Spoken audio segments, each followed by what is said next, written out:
Hi and welcome all of you to our study channel mechanical coach, जहाँ पे आपको study videos के साथ साथ इंजीनियरिंग जॉब अपडेट्स के बारे में भी बताया जाता है। आज हम मैकेनिकल और सिविल इंजीनियरिंग का बहुत ही इम्पोर्टेंट सब्जेक्ट फ्लूइड मैकेनिक्स को डिस्कस करने वाले हैं। इसके बहुत सारे एप्लीकेशन है, उसमें से कुछ एप्लीकेशन मैं इस वीडियो के स्टार्ट में आपको बताऊंगा ताकि इस सब्जेक्ट में आपका इंटरेस्ट है वो बढ़ जाए और आपको पता चले कि इस सब्जेक्ट में हम क्या पढ़ने वाले हैं और इस सब्जेक्ट को अगर हम पढ़ लेते हैं तो हम कौन सी चीज़ें सीखने वाले हैं और इसको हम कहाँ पे अप्लाई कर सकते हैं। फ्लूइड मैकेनिक्स जो सब्जेक्ट है वो हमारे बर्थ से ही स्टार्ट हो जाता है। जैसे हम ब्रीद इन करते हैं, ब्रीद आउट करते हैं, तो एक फ्लूइड हमारे अंदर जाता है और दूसरा फ्लूइड हमारे बॉडी के बाहर निकलता है। तो उस फ्लूइड फ्लो के बारे में ही इस सब्जेक्ट में हम देखने वाले हैं। सबसे पहले इस सब्जेक्ट में हम डिस्कस करेंगे फ्लूइड की प्रॉपर्टीज़ के बारे में। उससे आपको पता चलेगा कि कौन सा ऑयल या कौन सा फ्लूइड आपके कोई सिस्टम के लिए रिक्वायर्ड है, तो उसके अंदर कौन सी प्रॉपर्टीज़ होनी चाहिए। उसके बाद इस सब्जेक्ट में हम पास्कल्स लॉ के बारे में देखने वाले हैं, जो कि एक बहुत इंपॉर्टेंट लॉ है। जितने भी हाइड्रोलिक मशीन्स, हाइड्रोलिक क्रेन्स जितने भी है वो सब इस पास्कल्स लॉ पे वर्क करते हैं। तो इस इम्पोर्टेंट लॉ को भी हम इस सब्जेक्ट में कवर करने वाले हैं। जैसे आप कार सर्विस में गए होंगे तो वहाँ पे व्हीकल को एक रॉड के ऊपर लगा के उठाया जाता है, तो उसके अंदर भी हाइड्रोलिक सिस्टम का यूज़ किया जाता है, उसके अंदर भी पास्कल्स लॉ का यूज़ किया जाता है। हाइड्रोलिक मशीन आपने जेसीबी तो देखा होगा, वो कितने बड़े बड़े काम इजी तरीके से कर पाता है, क्योंकि उसके अंदर छोटा से फोर्स को मल्टीपल में बढ़ाया जाता है। तो एक नॉर्मल फोर्स को, एक छोटे से स्मॉल फोर्स को हम मल्टीपल में कैसे बढ़ा सकते हैं, उसके बारे में भी ये हमें पास्कल्स लॉ बताता है। तो इस सब्जेक्ट में हम उसके बारे में भी यहाँ पे देखने वाले हैं। जब भी कोई बर्ड एयर में फ्लाइंग करता है तो उसके ऊपर कौन से फोर्सेस लगते हैं और वो एयर में फ्लाइंग क्यों कर पाता है, उसका रीज़न भी हम यहाँ पे देखेंगे।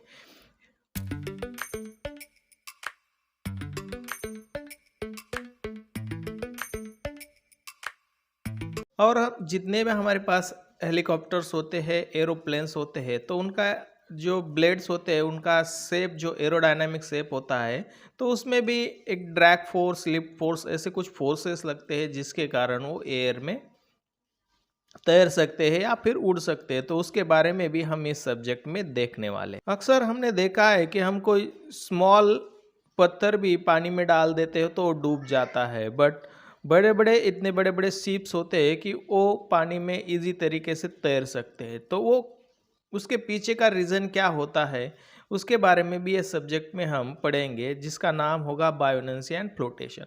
तो बायोनेंसी फोर्स की वजह से इतने बड़े बड़े शिप इजी तरीके से पानी में तैर सकते हैं। तो इसके बारे ये भी एक इम्पोर्टेंट एप्लीकेशन है फ्लूइड मैकेनिक्स का। इसके बारे में भी हम बहुत डिटेल में इस सब्जेक्ट में देखने वाले हैं। वाटर पंप के बारे में तो हम सब जानते हैं, बट उसके वर्किंग के बारे में, उसके एचपी के बारे में, उसका नेट पॉजिटिव सक्शन हेड के बारे में, उसके लिफ्ट के बारे में हम नहीं जानते। तो इस सब्जेक्ट में हम हाइड्रोलिक पंप के बारे में काफ़ी डिटेल में देखेंगे कि वो वर्क कैसे होते हैं, कितने टाइप के हाइड्रोलिक पंप होते हैं, उसमें प्राइमिंग क्या होता है, सक्शन हेड क्या होते हैं, बहुत सारी चीज़ें हैं हाइड्रोलिक पंप के अंदर। तो उसके बारे में भी इस सब्जेक्ट में हम बहुत डिटेल में देखने वाले हैं। इम्पेलर का डिज़ाइन क्या होता है, उसके टाइप के बारे में भी हम इस सब्जेक्ट को कवर करने वाले हैं।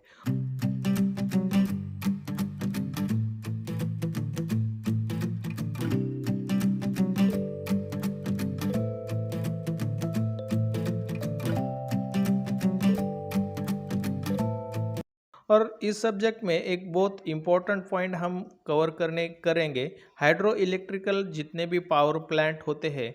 तो हम जानते हैं हाइड्रो इलेक्ट्रिकल पावर प्लांट में एक फ्लूइड, वाटर हमारा एक फ्लूइड है, तो उस फ्लूइड का यूज़ करके हम इलेक्ट्रिसिटी को क्रिएट करते हैं।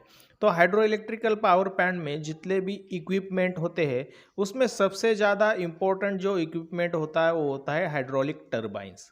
तो इस टरबाइन के बारे में हम इस सब्जेक्ट में काफ़ी डिटेल में देखते हैं।